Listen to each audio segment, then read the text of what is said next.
ये हमारी second video कौन से चैप्टर की, system of particles and rotational motion. इस हमने पिछली बार पढ़ा था टॉर्क के बारे में। टॉर्क क्या होता है? Force into perpendicular distance. हमने लेट किया कि एक बॉडी है, एक ये रिजिड बॉडी है, इसके अंदर पी पॉइंट है, उस पर फोर्स लग रही है एफ इस डायरेक्शन में।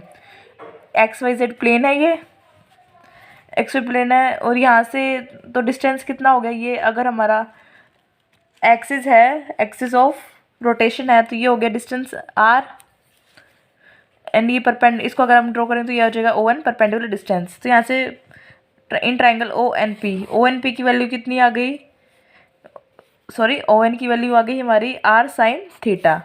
हम ये आर साइन थीटा की वैल्यू पुट करेंगे इसके अंदर, क्योंकि टॉर्क होता है हमारा force into perpendicular distance, perpendicular distance हमारा ओ एन है, तो पुट किया तो हमारे आगे force equal to F R sine theta. इसको हम लिखेंगे, रीअरेंज करें तो हमारा क्या हो जाएगा आर एफ साइन थीटा।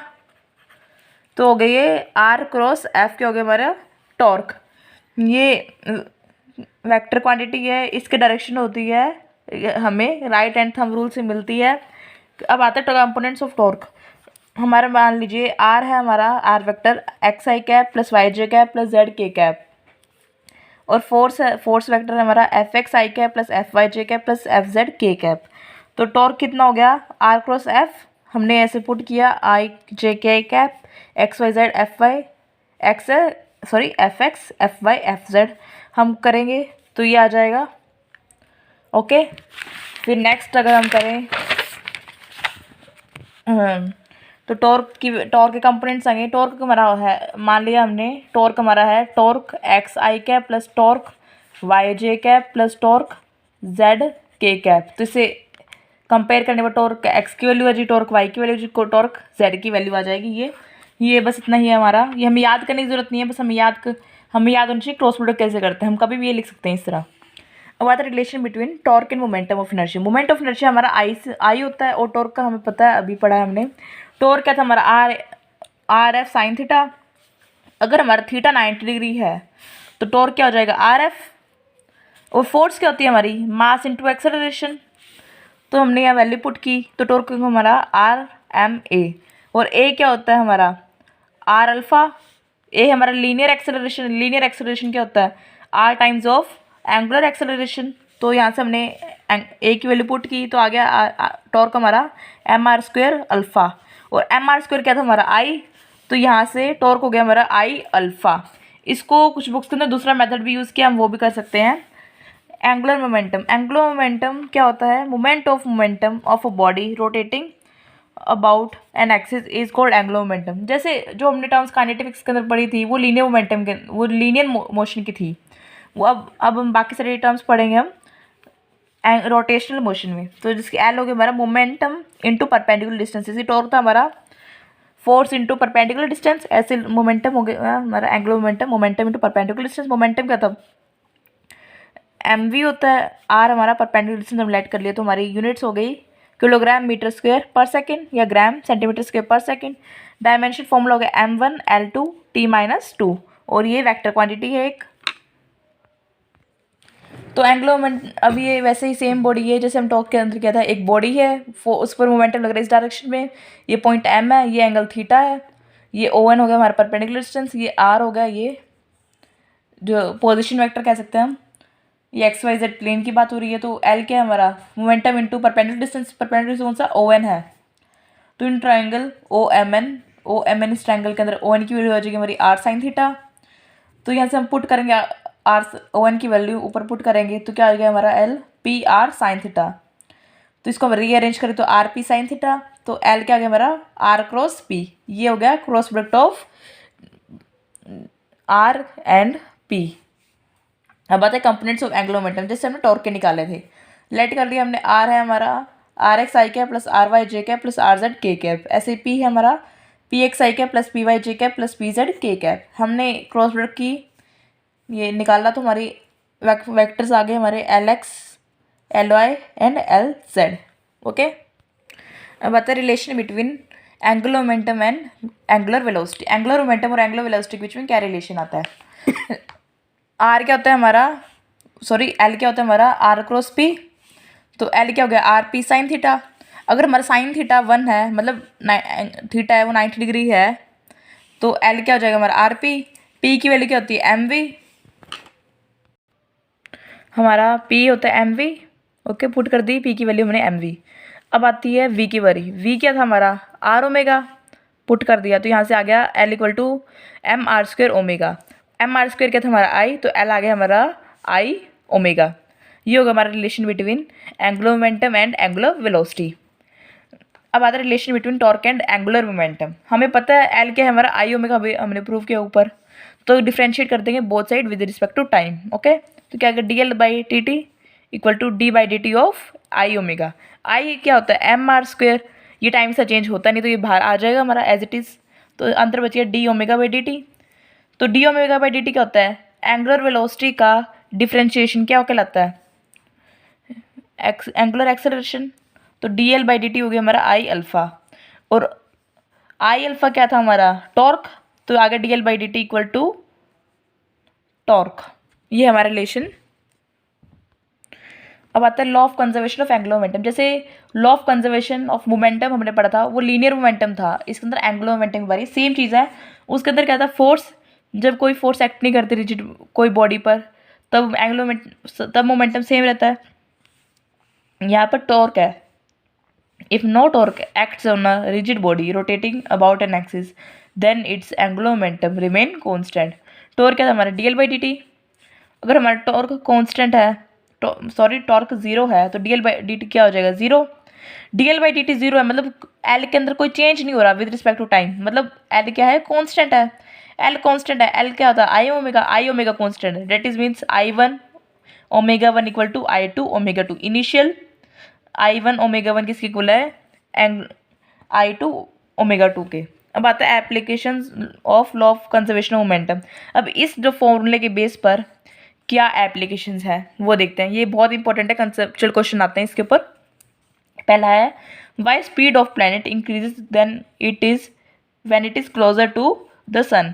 जब एक प्लैनेट सन के करीब होता है तब उसकी speed of light speed planet की क्यों इंक्रीज हो जाती है, क्योंकि ये हमारा सन है, ये R1 है, ये R2 है। यहाँ दो प्लैनेट की पोजीशन ली हमने A and B। R1 clearly हम देख सकते हैं R1 छोटा है R2 से। ओके तो I1 क्या होगा स्मॉलर होगा I2 से क्योंकि M R स्क्वेयर है। ओके तो I1 स्मॉल है तो ओमेगा वन कैपिटल ज़्यादा होगा तभी बैलेंस बना रहेगा, क्योंकि L कॉन्स्टेंट है। L कॉन्स्टेंट है मतलब आई ओमेगा क्या है कांस्टेंट, ये कांस्टेंट है मतलब ओमेगा किसके इन्वर्सली प्रोपोर्शनल है आई के। अगर आई डिक्रीज होता है तो ओमेगा इंक्रीज होगा, यही बात यहाँ पर है। ओके तो यहाँ पे हमारा क्या हो जाएगा, हम ऐसे लिखेंगे इसको, सारा हमें मैथमेटिकल एक्सप्रेशन लिख के दिखाना है, उसके बाद ये लाइन लिखनी पड़ेगी हमें। हेयर टॉर्क एक्सटर्नल टॉर्क क्या है हमारा zero because the whole universe is taken as system. क्योंकि जब मान लीजिए एक पूरी एक बॉक्स है उसके अंदर ये पूरा ये सिस्टम है, सन भी आ गया प्लेनेट भी आ गया सारा कुछ है, जो फोर्स इनके बीच में लग रही है वो सिस्टम के अंदर फोर्स लग रही है, उस सिस्टम के बाहर से कोई फोर्स लग रही है, मतलब एक्सटर्नल टॉर्क तो कुछ नहीं लग रहा। तो there are no forces applied, torque zero है तो हमारा एल कॉन्स्टेंट हो जाएगा। एल कॉन्स्टेंट है तो आई ओमेगा क्या होगा कॉन्स्टेंट। ओके अब नेक्स्ट क्वेश्चन आता है why speed of inner layer of wind in tornado is very high. हमारा टोर्नेडो इस शेप का होता है थोड़ा, वो कहना चाहता है जो हमारी नीचे जो यहाँ इस पॉइंट पर इनर पार्ट पर क्यों स्पीड ज़्यादा होती है विंड की एज़ कम्पेयर टू बाहर के साइड ज़्यादा होती है। तो क्या है अकॉर्डिंग, ये हमारे ऊपर के व्यू से लिया है, ये हमारा टोर्नेडो का बीच का पॉइंट है, ये बाहर की है, ये रेडियस आर ले लिया हमने, ये डिस्टेंस एल ले लिया, स्मॉल आर ले लिया। According to law of conservation of momentum L क्या है हमारा कॉन्स्टेंट है तो आई ओमेगा क्या है हमारा कॉन्स्टेंट।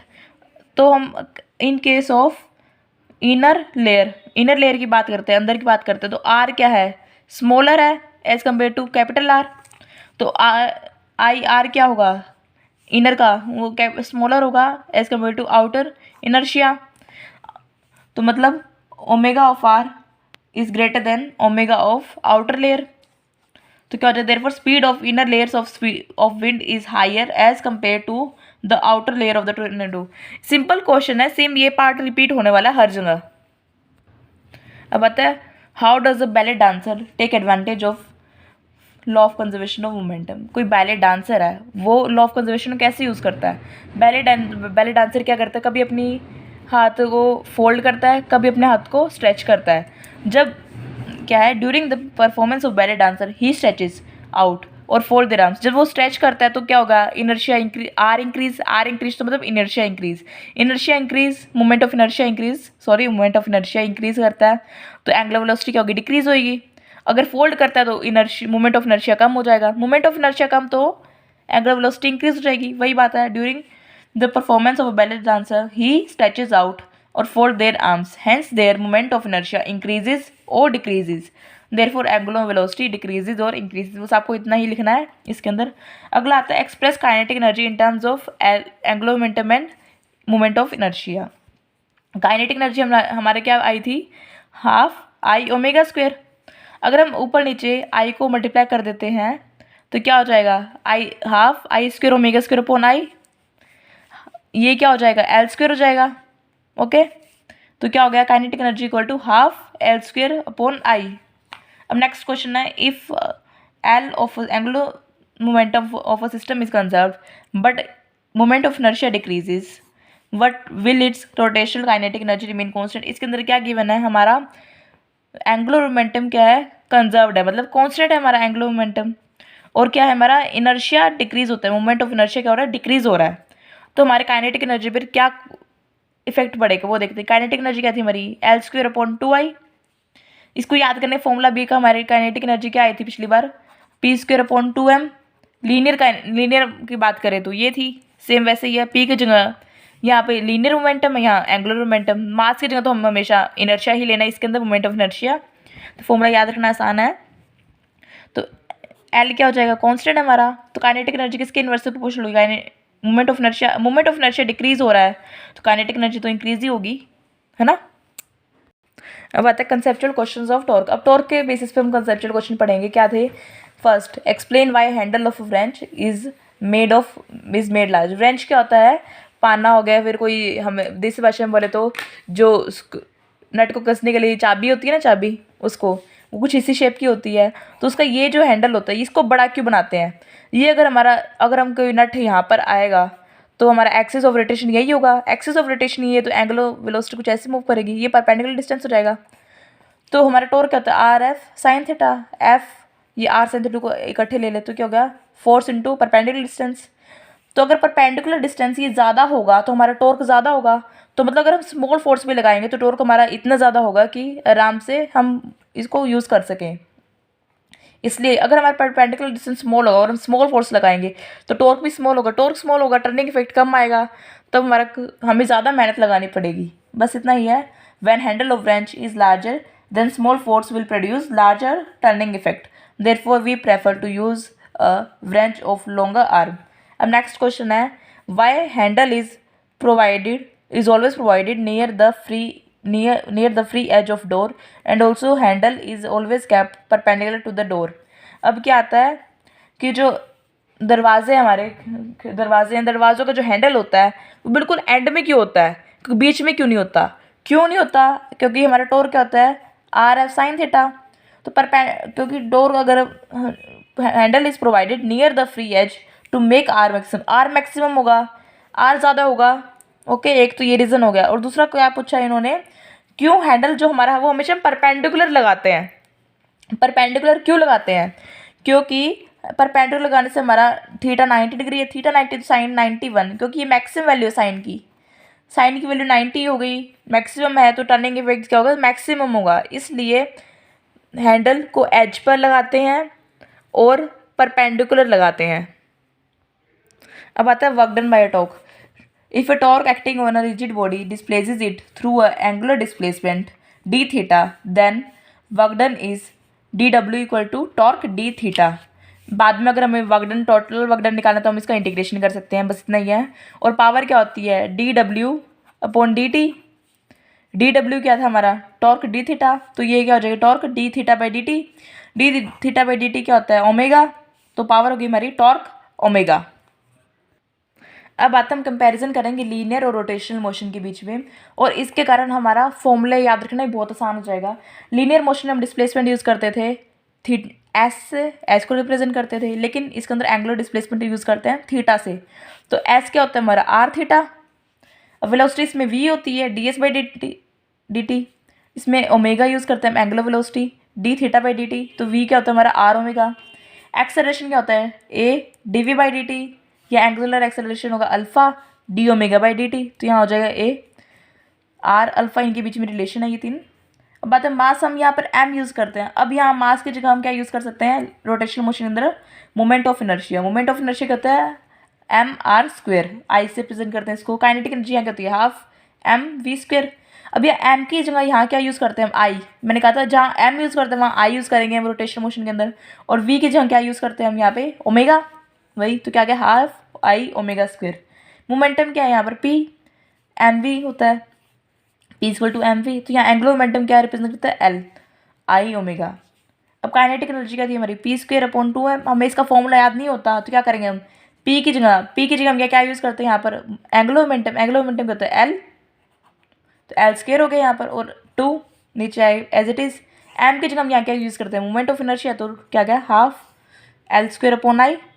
अब आता है डी पी, फोर्स यहाँ क्या यूज़ करते हैं D P by D T. अब यहाँ फोर्स की जगह क्या यूज़ करते हैं टॉर्क, और मोमेंटम की जगह तो हम एंगुलर मोमेंटम यूज़ करते हैं, क्या अगर D L by D T. ऐसे फोर्स है एम में है तो टॉर्क क्या हो जाएगा आई अल्फा। पावर क्या है इसमें एफ वी, यहाँ क्या होती है पावर टॉर्क ओमेगा। इम्पल्स क्या होती है यहाँ पे F into T equal to M V minus U लिख सकते हैं इसको हम। क्या होगा यहाँ पे आई, एम की जगह आई हो गया, और वी इनिशियल फाइनल उस टाइम हमने ओमेगा लिए तो इनिशियल ओमेगा नोट हो गई। अब ऐसे ही equation of motion, 3 equation of motion हमने की थी, वैसे तो 4 की मैंने तो यहाँ 3 मेंशन की है। वी क्या यू प्लस ए टी, यहाँ का हो जाएगा omega equal to omega naught plus alpha t. Omega final है in velocity, omega naught initial angular velocity. S के यहाँ पर u T plus half a t square, यहाँ हो जाएगा theta omega naught T plus half alpha T square. यहाँ v square minus you square equal to 2as, यहाँ हो जाएगा omega square minus omega naught square equal to 2 alpha theta. अब आता है equations of rotational motion. Rotational motions के equations क्या होगी, बिल्कुल सेम होती है लगभग, और डेरिवेशन बिल्कुल सेम है, बस थोड़ा सा फ़र्क है। अगर आपको कैलकुलस मेथड से करनी है हमने ये सारी, तो क्या थी पहले इक्वेशन क्या थी हमारी लीनियर के अंदर v equal to u plus a t है ना। तो इसके अंदर क्या है हमारी omega equal to omega naught plus alpha t. हम उसके अंदर क्या करते थे a equal to d we by D t लेते थे। इसके अंदर क्या लेंगे हम alpha equal to d omega by D T, तो क्रॉस मल्टीप्लाई करेंगे तो क्या आ जाएगा d omega alpha d T. फिर इंटीग्रेशन करना है, इंटीग्रेशन करेंगे तो क्या आ जाएगा ओमेगा नॉट से omega D omega equal to alpha 0 to T D T. Put करेंगे वैल्यू तो क्या आ जाएगा omega equal to omega naught plus alpha T. Same method है, सेम चीज़ है, बस लिखने का तरीका, लिखने का फ़र्क है, नोटेशन अलग है बस। यहाँ क्या है theta equal to omega naught T plus half alpha T square, वहाँ क्या था S equal to U T plus half A T square. उसको डेरिवेशन को स्टार्ट करने से क्या करते थे पहले V equal to D S by D T, फिर क्रॉस मल्टीप्लीकेशन यहाँ करेंगे omega equal to D theta by D T. Cross multiply किया हमने, डी थीटा क्या आ गया हमारा ओमेगा डी टी। फिर इंटीग्रेशन करेंगे, वैल्यूज पुट की इसके अंदर, यहाँ पर वैल्यूज में क्या करते थे वी की वैल्यू पुट करते थे u प्लस ए टी, यहाँ पुट करेंगे omega naught plus alpha T first equation से। वही सेम मेथड है, तो हमारा थीटा आ गया हमारा omega naught T plus half alpha T square. अब आते हैं हमारे थर्ड इक्वेशन क्या है हमारी omega square minus omega naught square equal to 2 alpha theta. वहाँ क्या था हमारी V square minus you square equal to 2as। Okay, हम कहाँ से स्टार्ट करते थे ए इक्वल टू क्या लेते थे D we by D T, फिर ऊपर नीचे हम डी एस से मल्टीप्लाई करते थे, फिर D S by D T क्या हो जाता था हमारा v, तो क्या आता था v D we by D S. फिर हम क्रॉस मल्टीप्लिकेशन करके स्टार्ट करते थे, वही सेम करेंगे। अल्फा लिया हमने omega by D t, d omega by D t, ऊपर नीचे हमने मल्टीप्लाई किया d theta by d theta से। D theta by D t कितना हो जाएगा अब हमारा ओमेगा, तो अब ऐसे ही किया तो हमारा आ गया omega D omega equal to alpha D theta. अब इंटीग्रेशन करेंगे, सेम इंटीग्रेशन वैसे करते हैं, तो क्या आ जाएगा हमारा omega square minus omega naught square equal to 2 alpha theta. Okay, अब ये हमारी फोर्थ इक्वेशन ऑफ मोशन, ये कैलकुलस मेथड से नहीं है, ये जैसे हमने पिछली बार किया था वैसे मैथमेटिकल मेथड है। Theta nth equal to क्या हो जाएगा, omega naught plus alpha by two N minus one. वहाँ क्या था formula, S N equal to U N plus half A N square. Method क्या था तरीका, एस एन माइनस वन निकाल लेंगे हम, एस एन है हमें पता है तो एस एन एथ आ जाता था, एस एन माइनस वन, तो वही लगाएंगे। थीटा एन क्या होता है हमारा, omega naught N plus half alpha N square, theta N minus one क्या हो गया हमारा, omega naught N minus one plus half alpha N minus one का स्क्वायर। माइनस करेंगे कैलकुलेशन की, क्या गया हमारा theta nth, omega naught plus alpha by two N minus one. वहाँ क्या था, एस एन एथ क्या था, U plus A by two N minus one, है ना। बस ये तरीका है। अब ये क्वेश्चन आता है इन्हीं इक्वेशंस ऑफ रोटेशनल मोशन पर related. The dryer of a washing machine is revolving at the rate of 15 revolutions per second, slow down to 5 revolutions per second by making 50 revolutions, find angular acceleration and time. हमारे क्या दिया हुआ है, हमें omega naught दिया हुआ है, क्या कितना दिया हुआ है, इनिशियल कितना था 15 रिवोल्यूशंस पर सेकंड। रिवोल्यूशंस पर सेकंड है, इसको रेडियन में कन्वर्ट करना पड़ेगा, रेडियन पर सेकंड में, तो क्या हो जाएगा 2 पाई से मल्टीप्लाई करेंगे तो क्या क्या हमारा 30 पाई रेडियन पर सेकंड। ओके, ऐसे ही ओमेगा कितना दिया हुआ था हमें 5 रिवोल्यूशन पर सेकंड, इसको भी हमें रेडियन पर सेकंड में कन्वर्ट करना है तो 2 पाई से मल्टीप्लाई करेंगे, क्या क्या हमारा 10 पाई रेडियन पर सेकंड। थीटा क्या है हमारा 50 रिवोल्यूशंस दी हुई है हमें कि हमारी 50 रिवोल्यूशन ही कंप्लीट करता है, थीटा हो गया हमारा 50 रिवोल्यूशन, इसको भी हम रेडियन में कन्वर्ट करेंगे तो कितना हो गया 50 इंटू 2 पाई करेंगे तो 100 पाई रेडियन हो गया। अब हमें करेंगे use third equation of rotational motion, use करेंगे omega square minus omega naught square equal to क्या होता है 2 अल्फा थीटा। वैल्यूज पुट की, अल्फा आ गया यहाँ से हमारा -4 pi radian per second square. ऐसे अब हमारे का निकालना हमें टी निकालने के लिए क्या करेंगे हम, ओमेगा माइनस ओमेगा नोट क्या था हमारा अल्फा टी होता है, ये फर्स्ट इक्वेशन थी जो हमारी, तो क्या हो गया यहाँ से वैल्यू पुट करेंगे तो तुम्हारा टी आ गया -20 पाई अपॉन -4 पाई, माइनस से माइनस कैंसिल, पाई से पाई कैंसिल, ये आ गया 5 सेकेंड। ओके, इक्विलिब्रियम एक केमिस्ट्री में आता है एक फिजिक्स में आता है, ये फिजिक्स और केमिस्ट्री का फर्क बहुत अलग अलग इक्विलिब्रियम है। तो इक्विलिब्रियम 2 तरह के होते हैं, एक ट्रांसलेशनल एक रोटेशनल। ट्रांसलेशनल रोटेशनल में थोड़ा सा डिफरेंस है, ट्रांसलेशनल लीनियर मोशन ज़्यादा यूज होता है जैसे काइनेमेटिक्स में होता है। A body is said to be in translational equilibrium if total force acting on a body is zero. Total force कितनी होनी चाहिए, जीरो। टोटल फोर्स जीरो मतलब एफ क्या है जीरो, मतलब एम फोर्स क्या होती है एम में, तो एक्सेलरेशन क्या हो गया जीरो। एक्सेलरेशन जीरो मतलब D by D T zero, D by D T zero तो मतलब वेलोसिटी या तो कांस्टेंट है या क्या है जीरो। बस ये 2 कंडीशन होता है कि किसी बॉडी की वेलोसिटी जीरो हो या कांस्टेंट हो तो क्या होता है ट्रांसलेशनल इक्विलिब्रियम होता है। अब आता है rotational equilibrium. A body is said to be in rotational equilibrium if net torque acting on the body is zero. Net torque कितना होना चाहिए बॉडी पर, जीरो। उसके अंदर फोर्स जीरो, इसमें टॉर्क जीरो। टॉर्क क्या होती है हमारी आई अल्फा, मतलब अल्फा जीरो, अल्फा मतलब क्या होता है D omega by D T, तो मतलब ओमेगा कांस्टेंट होगा या जीरो। ओके, बस इतनी कंडीशन है इसकी।